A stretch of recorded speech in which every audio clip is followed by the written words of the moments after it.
আপু কি হয়েছিল কি করছে ওই শালায় তোর বাচ্চা নেক্সট টাইম থেকে ভালো হয়ে যাও ভাইয়া মারুক না ঠিক আছে ভাই এই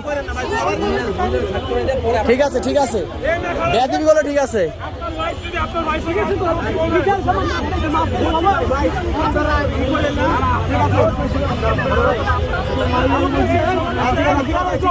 নেক্সট টাইম আর জীবনে যেন মেয়েদেরকে হাত না তোলে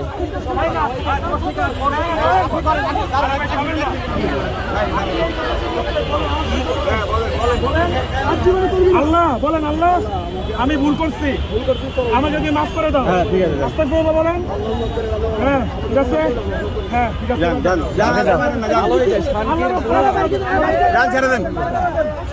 যা মাদার